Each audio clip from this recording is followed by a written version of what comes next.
কল আজি মই আপোনালোকক হোমমেড বাটাৰনো কেনেকৈ বনায় তাকে দেখাব বিচাৰিছোঁ। আহকচোন চাওঁ।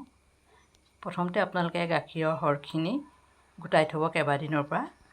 তাৰপৰা উলিয়াই পেলাই এইদৰে এবাৰ ভালদৰে মিক্সিয়ে মাৰি ল'ব। মিক্সিয়ে মৰাৰ পাছত তাত ফ্ৰিজৰ পানী অলপ ঢালি দিব। সেইটো অলপ সৰহকৈ ঢালি দিব, এইদৰে ঢালি দিব। তাৰপাছত এইখিনি আপুনি হাতেৰে অলপ ভালকৈ ধুই দিব।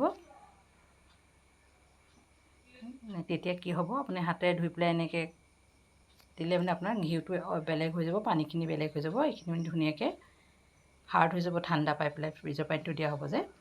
তাৰপৰা এইখিনি এইদৰে এনেকৈ আপুনি চেপি চেপি লাডু কৰি উলিয়াই ল'ব। এইখিনি এইদৰে যিমানখিনি থাকে আপোনালোকে এইদৰে উলিয়াই ল'ব। সেইখিনিও পেলাই নিদিব, সেইখিনিতো অকণমান ভিনেগাৰ বা নেমু টেঙা দি ফাটি পেলাই সেইখিনিও আপুনি কিবা বনাওঁ বুলিলে বনাব পাৰিব। তাৰপৰা এইখিনি এতিয়া হৈ গ'ল মোৰ। তাত মই আকৌ এবাৰ এতিয়া এইখিনি ফ্ৰিজৰ পানী দিয়ে আকৌ এবাৰ ভালকৈ ধুই দিম। আপুনি চুবই নোৱাৰে, হাতখন বহুত আঠা আঠা হৈ যায়, বহুত ধুনীয়া হৈছে বাটাৰটো। তাৰপৰা এইখিনি ভালকৈ এবাৰ আকৌ ধুব।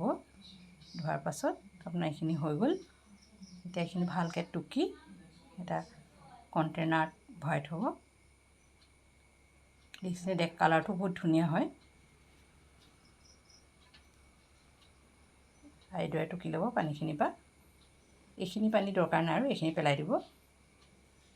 তাৰপৰা ইয়াত যিখিনি অতিৰিক্ত পানী থাকি যায় সেই পানীখিনি টুকি দিব। টুকাৰ পাছত এনেকৈ এটা ছাইড খালী কৰি থৈ দিব। অলপ দেৰিলৈকে পানী ওলাব, আধা ঘণ্টা মানে এনেকৈ ৰাখি দিব। পানীখিনি ওলাই যাব। ওলাই যোৱাৰ পাছত এনেকৈ ভালদৰে ঠেকাৰি যিকোনো এটা যতনত ভৰাই পেলাই ফ্ৰিজত 2-3 ঘণ্টা ৰাখি দিব।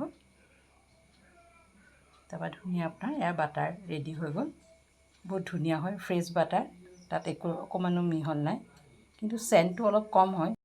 এয়া মোৰ বাটাৰ ৰেডি হৈ গ'ল। ভিডিঅ'টো চোৱাৰ বাবে ধন্যবাদ। ভাল লাগিলে শ্বেয়াৰ কৰিব।